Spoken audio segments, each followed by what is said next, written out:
so those that are unable to be here tonight would be able to view it again at a later time. It gives me such great pleasure to introduce our participants today. And some, as you can gather, we haven't seen in quite a while. So it's like all we need is a glass of wine and we'd be having a little catching up chat fest here. Anne Beck is joining us, the costume designer of Stabat Mater. So good to see you, Anne. Joellen Arntz, I think you all know, our company manager, who also is our head of wardrobe. Easton Smith, who was the original male lead of Stabat Mater. Michael created the ballet on him. Erica Chipp-Adams, who danced in the recording that you were all able to see. Erica just left the company a couple of years ago, and she was dancing the female lead. And Amy London, our ballet master, is also here, who has helped me stage this ballet a number of times. So welcome all of you, and thank you for making yourselves available to join us today. I did not anticipate how poignant and powerful it would be to watch this ballet during this weekend of memorials and remembrances of 9/11. As I said in my introduction in the video, it's just truly one of Michael's most beautiful ballets. And though Michael was known for his razzle dazzle and Broadway and fun and humor, he was certainly removed from that during this period of time. And I know Easton will and Joellen will reflect with me during that period. But I just wanted to share that there have been nearly 150 different composers that have created musical compositions to the words of this ancient hymn, Stabat Mater Dolorosa. And Michael selected this Dvorak version when he was creating this ballet. This recording is by the Atlanta Symphony Orchestra and Chorus. There are 20 stanzas in the full hymn, and this first movement that Dvorak uses, he only used the first 4 stanzas of this hymn. And the full work has 10 movements, but Michael focused on just the first movement of Dvorak's work. It is one of his Dvorak's best known and most frequently performed sacred works. And Michael was just drawn to the beauty of it. And as I had said before, Michael was thinking about using another score. Up until 9/11, he was listening to a Schubert score, which ironically, the Schubert Scherzo ended up being Michael's final ballet before he passed away. So it was interesting that's how his mood shifted from this joyful and very light Schubert to this Dvorak. He contacted Carol Buck, who had sponsored the work, and in his original proposal, he had asked, he had told her he was going to use the Schubert, and then he contacted her and said, "Carol, would you mind if I changed the music?" And she said, "Of course, do whatever you would like." And so he changed to this beautiful, beautiful piece of music. And I'm sure, Easton, you'll join me in remembering, I think it was about 17 days, was it, Joellen, that we left on a tour to Fargo after 9/11. It was about 2 weeks after flights had resumed. And we were all getting on a plane to go dance in Fargo. And Michael had this real inner battle that he just said, what is the value of what I'm doing? It seems so superfluous when people have lost their lives, and what is the value in it? And we had our repertoire already scheduled for the performance. And even though that performance started with the playing of America the Beautiful, and there were Boy Scouts and Girl Scouts that came out on the stage and they were holding the American flag and the audience stood, and we really had a moment of silence for the victims of 9/11.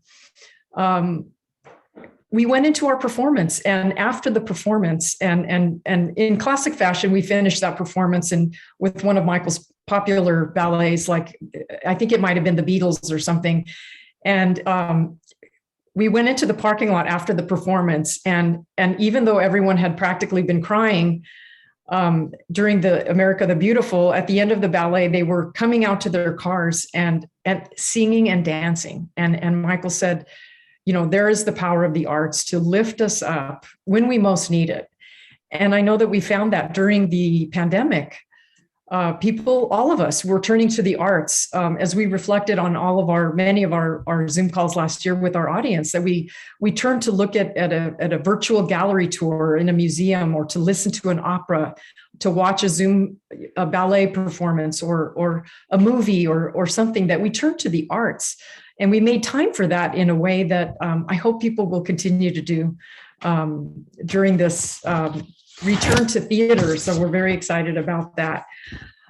So in talking about the music, though the music clearly is referring to the Virgin Mary and the loss of her son, when Michael created this ballet, he was not necessarily intending that this would be, of course, he was thinking of the lead woman is the one who has lost someone who she loves, and her partner, the lead man, is the one who has passed away. And so even though reviews were talking about it as a mother and son relationship, it wasn't necessarily how Michael intended it. It could be anyone. I mean, people lost sisters and brothers and aunts and uncles and partners, and there were so many relationships and lives that were forever changed by that. And seeing these reminiscences this weekend was just so powerful, to see how so many lives, and I think all of our lives and the world, was changed from that event. But Easton, I wanted to chat with you first. You originated this role. Michael intended to feature you in this, and you were just such a beautiful figure in this work. How was this role a departure from other ballets of Michael's that you, in which you danced, and did you do anything different to prepare for that emotionally? I think I took all of my cues emotionally from you and Michael. I think that was the biggest thing, because so many times we're doing Bouquet or Eternal Idol, and we're looking at this type of romantic love, and in this we were trying to subdue that to some degree, so that wasn't the mainstay. The mainstay is the relationship, and this woman, moving on or transitioning through the death of this beloved person to her. I don't even know that Sarah and I ever spoke about what our relationship was entirely, but I did know that it had to be more somber, because the whole mood was somber, and there had to be this strength to this guy, because it had already been revealed to him what is after this. He's secure with where he is. He's moved on, and then being able to be there for her. The whole idea is giving her strength, watching her move through this grieving period, watching her interact with the people or the memories around her, because are they individuals or are they memories? Are they just constructing the towers falling? And I think that it's really abstract to some degree, this piece, and can really be taken any way. And so I think that every single lift had to be done so caringly. And Michael wanted us as partners to care for each other so much. And each one of us, when we partnered together, demonstrated some of the most unconditional care and love that we could to one another, because of what Michael and you guys gave to us to do. And each relationship and each partner was different. So we had a very strong and unique, profound, partnership that changed who I was as a dancer as well. And so for Sarah and I, it was subduing some of the more emotional side and really letting the roles speak for itself in a ghostly way. It's true, Easton. That's really beautiful. When Michael was coaching you in the role too, I know there was a real element of it being, the feelings being rather internal, and wasn't this very overt showing of emotions, but sensing it internally. for those of you that have watched it, and I did want to mention that we will keep this up and running through tomorrow in case you want to watch Stabat Mater one last time after this conversation. It might enhance your viewing and take time to observe some of the things that we're going to talk about this evening. The ballet begins with the mourners gathered around a grave, and you will see this rectangular light that comes up periodically, and it represents the grave. Erica, I want to talk to you a little bit about how it was for you to dance this emotional ballet. You performed it at the 15th anniversary of 9/11, and when we scheduled it again in 2016, and we've been enjoying your performance of it on this video. But can you recall what you were thinking about when you come forward and you see that light, and then you touch the grave light? How did that set off your emotions as you started the ballet with that moment? It's such a tender moment. Yeah, that moment for me in the very beginning, it was kind of like what Easton had said. She's transitioning, right? So in the very beginning, she's really, really mourning, and I think that the first time she touches that grave, it's just kind of like the reality has hit her. And that's kind of how I took that part right there. Like, everything's very raw. It's very fresh. It just happened, So she's, starting this emotional journey at that moment when she touches the grave. So. Right. And then through the ballet, when the male lead appears, we don't know if it's her memory of him, and in a way it's her last time to dance with him, or she's remembering those moments when she did dance with him. I wanted to ask you, Erica, and Easton too, I mean, how do you pace yourself in a ballet like this where you never leave the stage? Sometimes you dance a classical pas de deux and you leave after your variation, or you leave after the pas de deux, you come back and dance your solo or something like that. Or there are moments where you exit the stage and have just a few seconds to get a sip of water and breathe in the wings. And what does that do to your energy and your emotional energy that you are just 100% engaged that entire time? How do you pace yourself through something like that? Well, for me, I would rather stay on stage in a piece like that, because I think the minute the curtain goes up, you're so in character, and you know who you are and this journey you're going on, and the story has just begun, and you're telling the story to the audience, and they have no idea what to expect. So it's up to you to kind of take the audience on this emotional journey as well, and this transition, you're taking them with you. So I'm glad Michael choreographed it where we didn't leave the stage, because then it's really easy to stay in the character. Leaving the stage and having to get water, I think, it kind of takes you out a little bit, and then, having to come on. So for me, I didn't find it difficult at all. I found it easier to stay there and stay connected to Robbie. And Robbie was just an incredible partner, where he's so good with eye contact, and he's such a, easy partner and easy person to dance with emotionally too, because he really, really gets into it. So I preferred staying on stage for sure. I know maybe Easton has a different idea as the guy.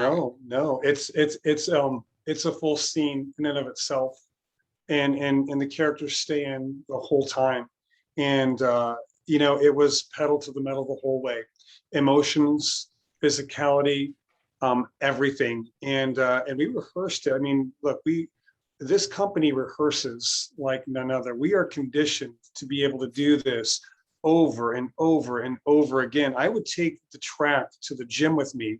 We had the gym membership, and I would take it and I would listen to it, and I would do cardio 3 times through. And when the music would intensify, my workout would intensify.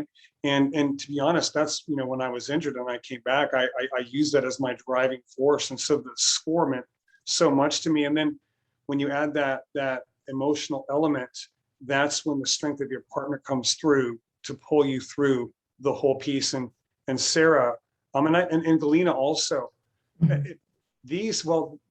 the women partners in Smuin are the strongest you'll see, because if there's ever a time where you're not there, they're there.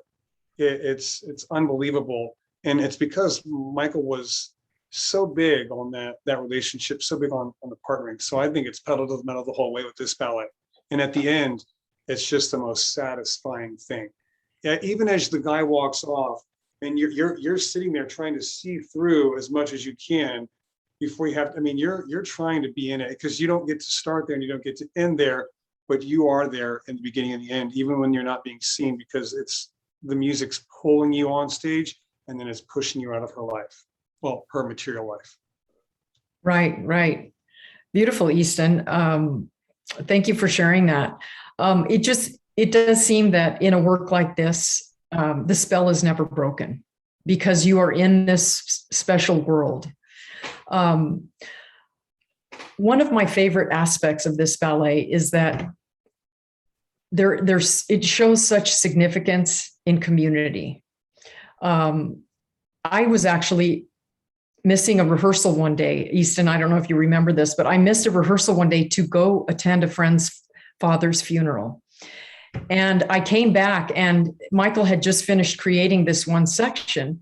And there's a moment, Easton, there where Sarah would back up, the ladies would deliver her upstage and then right into your hands. And then you carried her to the first man, and then he carried her, and then they carried him back to you.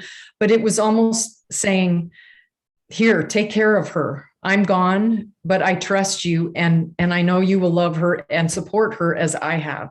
And in the same way, the women support her as well, that her life has now changed, but that she can now count on the support of her community.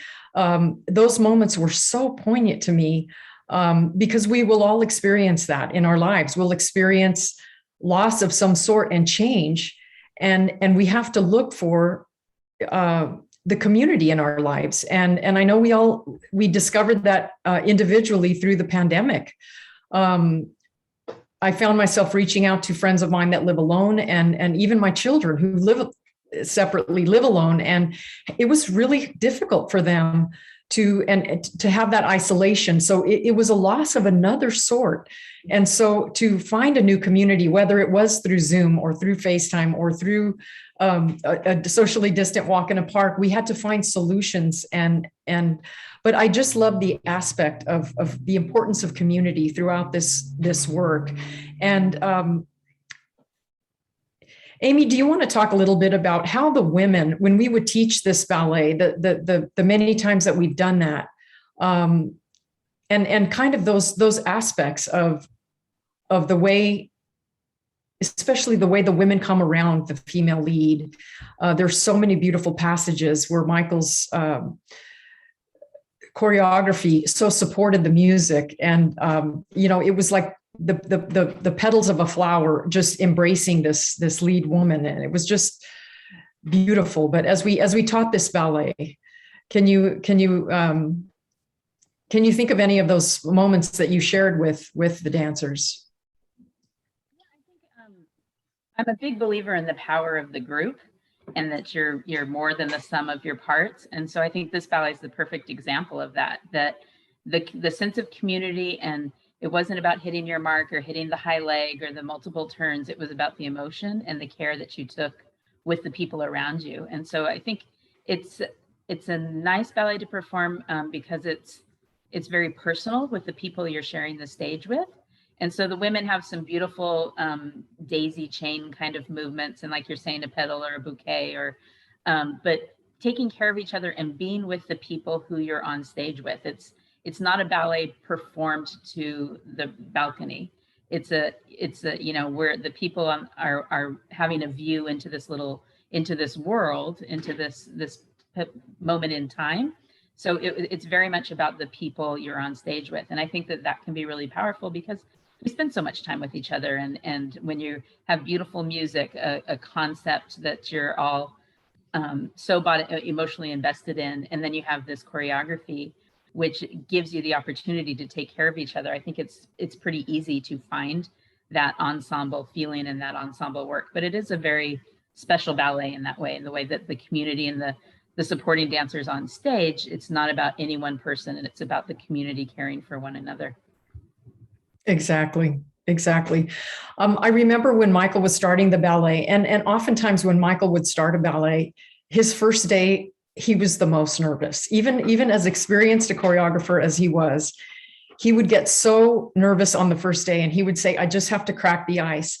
But it was interesting when he started Stabat Mater, because he didn't have that same sense of anxiety, because weeks before he had wondered how he was going to start the ballet. And in watching all of those funerals that were on the television, we were constantly seeing those first responders' funerals. One day, Michael turned on the news and he saw this image where a woman at the cemetery just fell back in a dead faint. And Michael said, that is how I'm going to start my ballet. And so it was really life reflected in art. And so we all had to learn that fall that everyone does. And it's just like a number of the lifts in this ballet that require complete trust from your man, which all ballet partnering lifts take that. And anyway, it was that very pronounced fall that one at a time, the couples going around the grave have that same choreography on the music. And speaking of that, the partnering, Easton, I'm thinking of the huge throw that you had to do in the ballet, and Erica, that you had to trust Robbie. You'll notice about halfway through the ballet, there's this lift. And when we train men in ballet, we train them to take a woman up in the air, and we train him to bring her down. It's not just about getting her up. You've also got to very carefully get her back on the ground. And Michael was instead asking our men to say, just throw her, get her up in the air and just let her fly, and over your head. And it's basically a blind toss. And then we had to comfort the woman that there are going to be 4 guys catching you. But it was a very difficult thing. Easton, do you remember your feelings on that? No, I mean, look, Michael, and I just want to kind of, Michael would come in, so you guys all know this, he would come in with this little yellow scratch sheet from the night before. He had these images in his head of partnering, and he'd come in and he'd bring up this kind of chicken scratch thing with these drawings. I'd be like, this is it right here. We need to do this. And you're like, oh, I really want to please him. I really got to do this. Okay, let me see if I can get inside of his head last night. And without fail, we would always come to this great lift. And the first lift too is also one of the most important lifts in the ballet, because it was supposed to be this feat, this unhuman feat of weightlessness. And that's the very first lift. But this was crazy, because for me, I'm like, let me throw her as high as I can immediately. And you guys would always have to be like, all right, we're going to start slow. We're going to start slow. And, over time, that lift, and you don't want to look back, because then it ruins it. So you don't get to see the spectacle as the guy. And then you need the right amount of force. And I'm sure Erica will speak this, coming forward, because you can't get so much force going behind your head. You just don't have that momentum. So her force is what's going to take it. And then it's your push. And I remember we would start out small. And then it got to the point where I would want to be almost on center stage. And I would want those guys so far away. I mean, and I remember it's this delicate balance too. It's not like, in Dirty Dancing, you have to find that perfect kind of balance. Well, you have to throw from those 2 balance points a perfect throw that as it goes, she doesn't go head first. She doesn't go, feet down. It's got to be this thing that fights up. And when you hit the right peak, when the skirt would then take flight after her and she was completely flat.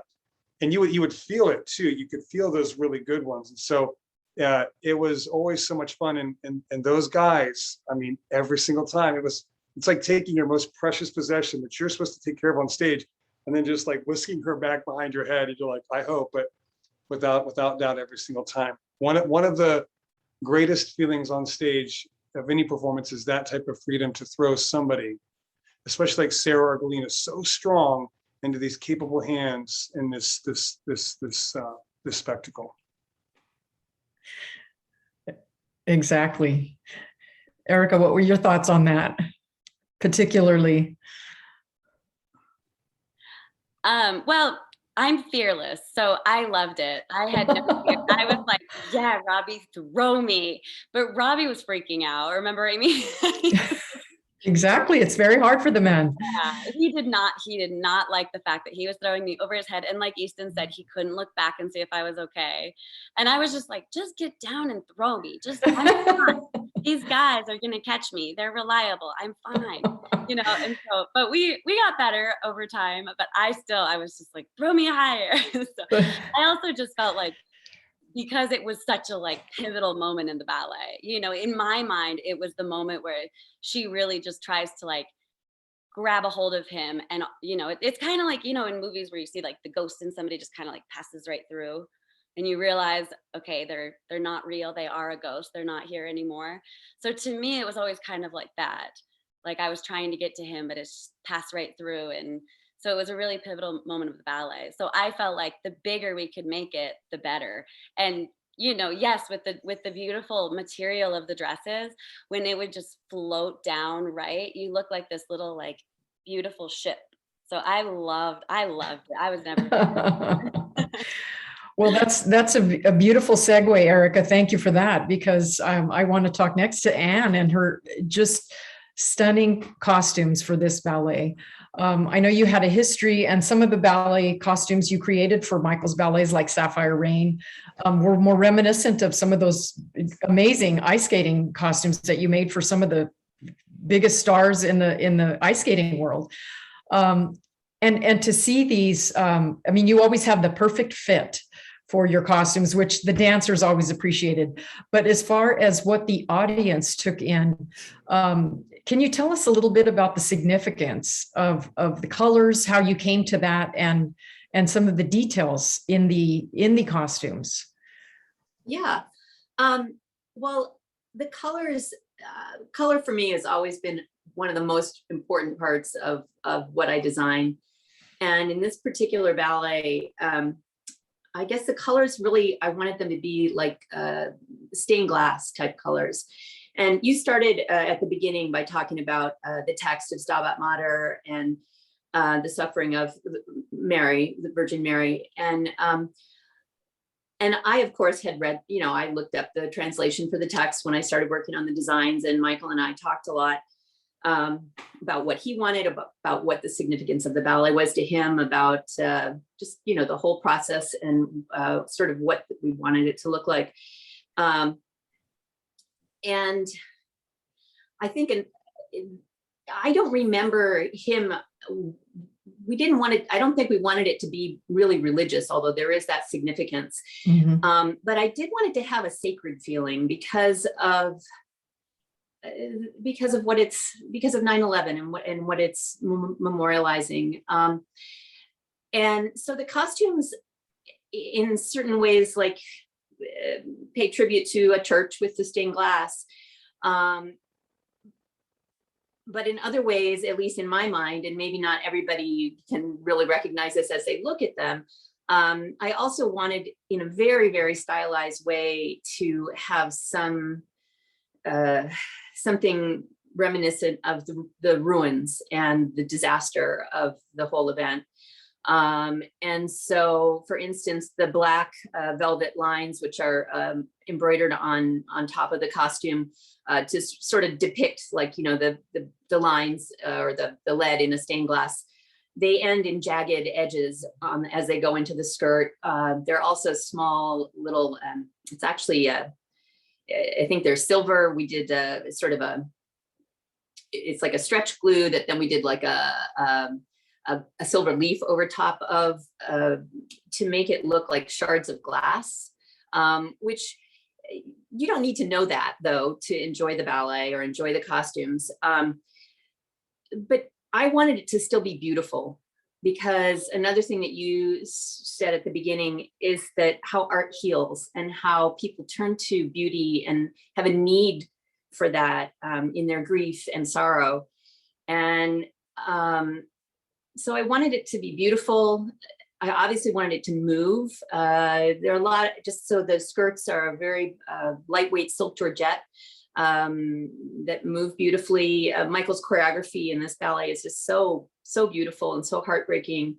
And I just thought that making the costumes beautiful and in movement also would be important for that. So how much of the choreography had you seen before you really formalized your plan?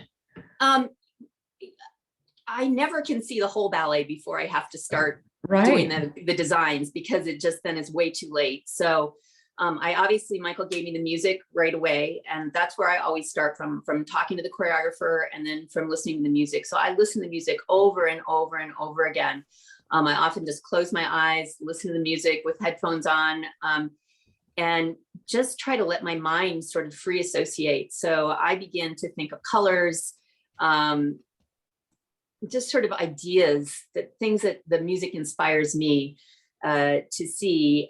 And then as soon as Michael started rehearsing, I'm sure I came immediately to a rehearsal once he had something to show me. Mm-hmm. I never probably come to the first one because, as you said, it's first day and he's nervous and he's got other things to think about. But I generally come fairly early on, so I can get a sense of what the movement is going to be like. Also, what the dancers need in their costumes, because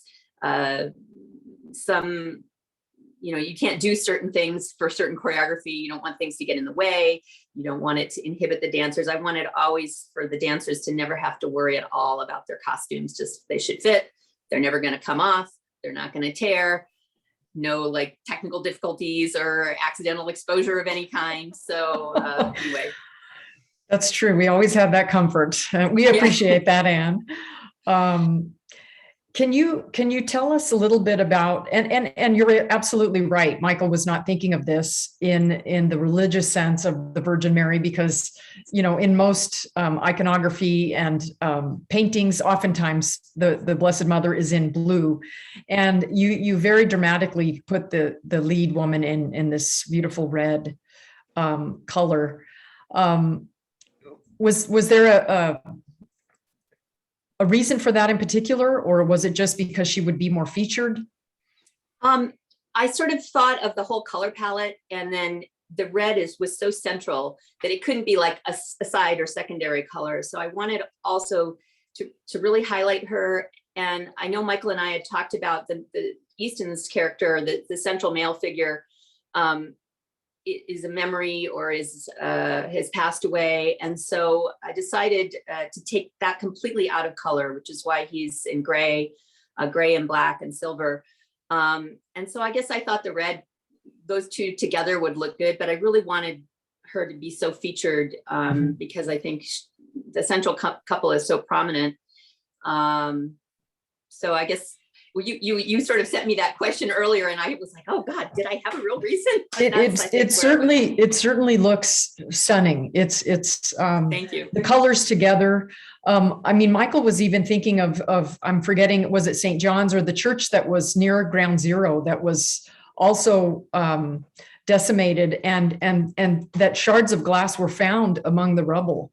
Mm-hmm. These colored shards of glass where this church had been damaged. And so when I think of, like you said, the colors of a stained glass window, and there they are represented in the dancers, and the effectiveness of the silk and the way the skirts move, also just it all supports the vision for it, and it's so beautiful. I know when the costumes were first made and they're brand new, Michael said he wanted them to look a little bit like weathered. And at what point did you ombre? Was that always part of the intent, or did you later add that? It was part of the plan. No, it was always. I'm sorry. Go ahead. Go ahead. Just to sort of, so they didn't look like fresh dresses. I mean, these people have been through something together. And right. to demonstrate that, it was always part of the design. If you had I don't have the design to show you here, obviously, but the original paintings of the color designs had the ombre in it, had the black sort of shadow painting in there. But that was done at the very end because I wanted it to not be broken at the waist or have any, I didn't want it to look like it didn't match. So you may be remembering that like in a fitting, like you would have seen the undercolor and it would have been much more vibrant. And then once all the embroidery was done and the costumes were fully put together, then we did some airbrushing. Yes. So. And the effect at the end was just, so spectacular. I wanted to mention, yes, beautiful, beautiful work. I wanted to mention that Alex Nichols, our set designer, was unable to join us. He's working on the new show at Club Fugazi, so he was unable to join us. This is his tech week. But I remember him in making his design. In some of the sections of Stabat Mater, you can see that it looks like a fractured beam, but he wanted it to look like some of the twisted metal there at ground zero. That was the intent. And then I thought it was so brilliant. I mean, perhaps it was due to our diminished budget. I don't know, but he came up with such an incredible solution to put this material over this that was hanging from that beam. And it was almost like screen material. But if you watch the ballet, you can see that when this texture is hit, when the screen material is hit and it was sort of bunched up, it looks like rock at times. And yet when it's not hit with light, it just completely disappears. So the magic of theater was really evident in this ballet, and the way it all came together was just so powerful. And Michael was very fond of using his hazers, and in this ballet in particular, the use of the haze, and we just think of the cloud of dust that just went on for miles, and the people covered with soot on that day. It just really created a mood, and certainly Saralini Slocum's lighting design was just so spectacular. Oftentimes it's the light that will tell the audience where you should look, and the way all of this came together so beautifully was just spectacular. Easton, I did want to talk about your moment when you walk off at the very end, and you have to stay in character, and yet you're also wondering, am I centered enough to get through the set, and will I make my exit without disturbing this wall? Yeah, it's like this incredible moment that comes at the end of this torrent journey, and then it's time to depart, and then the technical aspect comes through, and you don't want to trip. You've got to go through the backdrop. You want to keep your face where her hand is too, because so we worked on that, and I'm sure Erica too, everybody does. You work on this hand thing, and then Michael would stand there, and you would stand there, and you'd have to keep your face in those hands the whole time. And so now there's so many things, racing through your head in that moment. And the one thing is just don't move your face, don't shift your emotion, don't fumble, don't, be smooth. So it was nerve-wracking. You mentioned the carrying of the girl. That was another thing. The amount of times we practiced picking up the girl and putting her down, and picking her up and putting her down, and picking her up and putting her down. We rehearse those things to perfection, and those moments have to come across such a specific and certain way for you guys to have approved them in rehearsal. But yes, that last moment. But what an incredible feeling when it's complete and you're behind that curtain, and the guy could just go like this. Exhale finally. Yeah. And for the lead woman, she stays on stage. That grave light comes back up at the end, and she turns around to look at it and realizes he is really gone. I am alone. And yet at that point, Erica, you came walking around the grave. And I remember when Michael choreographed the ballet, originally he had the woman come to the end of the stage and with her face up. And then as the community bows to one knee, he had her also lower her face.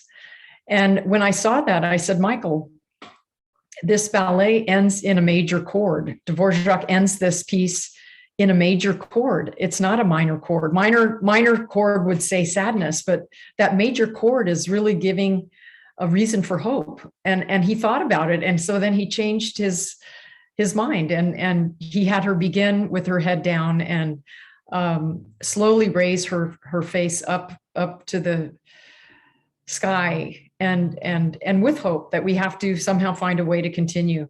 Erica, how many times did we tell you, go slower, raising your chin? A lot. A lot. But I remember you telling me that story in the studio, and I thought about it, and I think that his original having the head go down would have changed the whole story, because I think for such a tragic story and a tragic, not a tragic journey, it was a beautiful journey that this woman had gone on, but at the end, for her to lift her face kind of showed like this revelation, this transition had happened, and like you said, the community helped her to get there, and so it showed strength, which I've always thought that would have changed the whole ballet had the head gone down. And it's such a small insignificant moment, I guess, if you talk about it, but when you see the ballet you realize how powerful it is. So yes, but the slower the better. Oh, Amy, are there any questions that we haven't tackled? That's good timing. I just sent out a message letting people know if they want to ask questions to put them in. If anyone has a question, and while people are looking into that, Amy will man the chat box and bring forward any questions of anything that you may still wonder about. But Joellen, while we're doing that, I'd love to chat with you about how you supported Anne through this process, and in general, what you do as our head of wardrobe to facilitate the designer's dream. I know, Anne, you had your whole team building these costumes. Isn't that true?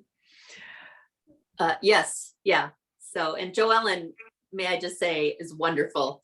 So she was always so helpful, just so helpful to us. I designed 8 ballets for Michael, for the company, and she was just so helpful always, and pleasant, and she just made it easy. So thank you. Joellen, do you have any? Sorry. Joellen, do you have recollections about Stabat in particular? I know there were so many amazing ballets. Well, I would say anytime Anne was designing a ballet, I knew it was going to be done on time, well constructed, no questions about, how are they going to get into it? How are they going to get out? I mean, in this particular case, there were no quick changes, but Zorro, there were many. Yeah, but, we'll do that in a few weeks. Anne will be back, and Easton will be back. But I mean, these were built in the spring of 2002, and they still exist. They are still in beautiful shape. I would like to brighten the cut. I don't know how you re-dye something like that, but the last few times we did touch up the little silver. I got the little glue and the silver mylar stuff, but those costumes are unbelievable. They have been through so many performances, and they just stand up. So thank you, Anne, for always having that integrity, buying the right kinds of fabrics, just all, the double seaming, everything about it. So in this situation, I let Anne run with it because I had trust and confidence in her. And then once we get in the show, it's just a matter of me, cleaning them. And I did have to learn. I remember early on with Smuin, I was using Dr. Bonner's peppermint soap. Well, that just leaches the dye out of everything. And I think, Anne, you probably told me, oh my God, don't use that anymore. So now I use ivory soap, gentle, the baby stuff, and, cold water. You have to keep the colors separate. Because it's silk, it's really easy. You just steam it out a little bit, and it maintains its shape and its beautiful quality. So, and those costumes have fit so many different bodies too. That's another amazing thing. I mean, I'm sure part of that is spandex, but it's also the construction, just the body. And I can't even think if maybe we had to hem some pants. I mean, I don't really think there were any major alterations ever. because they were just made so well.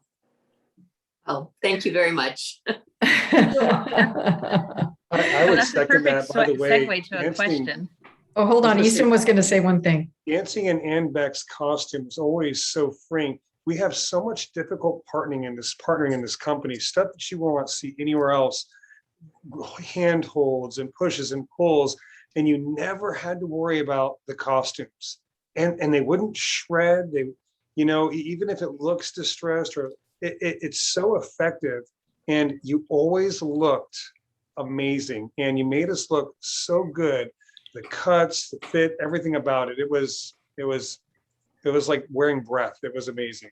Oh, thank you.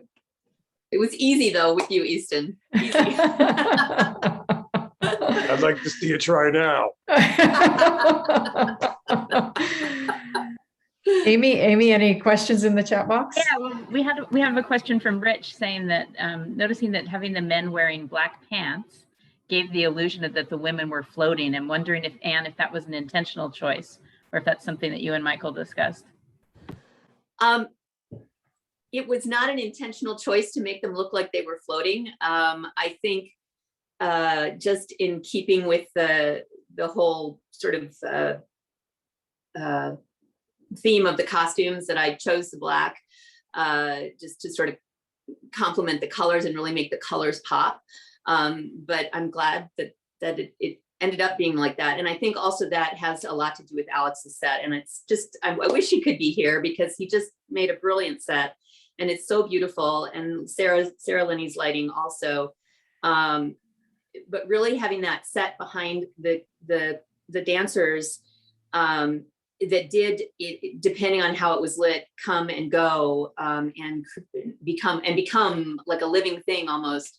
It was really amazing. And so I think that also added to that kind of floating type of feeling. So It all came together. So beautifully. Any last thoughts, remembrances, Erica and Easton? Easton, I did love that lift, that pivotal lift, when you just have your arms and the woman comes through it, and she also had to be strong enough to support her own weight, but yeah. you had to just, that is just When I went to watch Robbie and Erica's gorgeous performance, one of the first things I wanted to see was that lift, because it was the true partnership working together.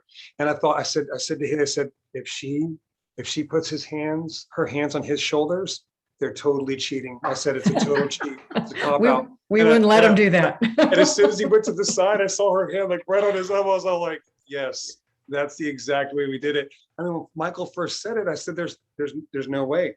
There's no way this is happening right now. Without ripping out your shoulders. Yeah. But how beautiful is that when she pushes herself up and he picks up, and then there's that subtle turn to the side with that wonderful, épaulement right there. I mean, goodness gracious, it's such a powerful moment in the piece. It sets a tone for that. And then the other one too, when she donuts over his hands, she's curling over his hands, crushing his arms to the ground, pressing off of his hands to create that lovely arch, and then him having to pick her up out of it to set her down so effortlessly. This is a strenuous ballet, and watching the company do it now, it's exciting to see that all of those elements have been preserved, obviously through the knowledge of you being there and studying it with Micheal and Amy being such a strong force. I mean,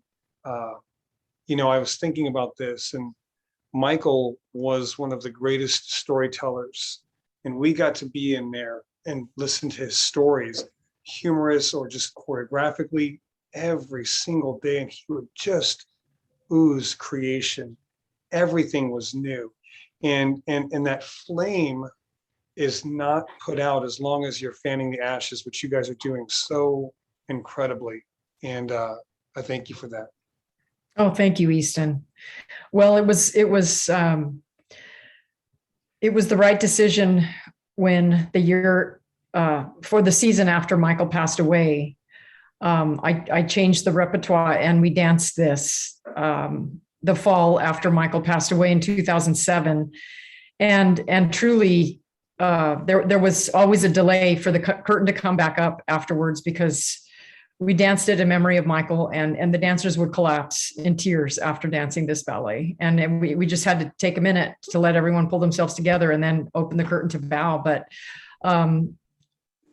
it is a beautiful work, one of Michael's most sensitive lyrical works. And I'm just so happy that we were able to, since we were not performing live at this time, it just seemed the right time to bring it back. And I just want to thank all of you, Anne and Erica and Easton, for joining us today. And of course, my colleagues, Joellen and Amy, always there as well. Amy, any last questions from the box, the chat box? We have those who are appreciating the chance to watch it again after hearing the thoughts. And so we hope that will enrich the experience and reveal some new things for you, but no specific questions. Okay, wonderful. Well, I hope you all will tune in next week when we'll be watching Cyrano starting on Thursday, and next Monday we'll have our next conversation. Thank you so much for tuning in. And again, to all of you, have a lovely evening. Thank you for being here. Bye-bye. Bye-bye. Thank you. Thank you so much.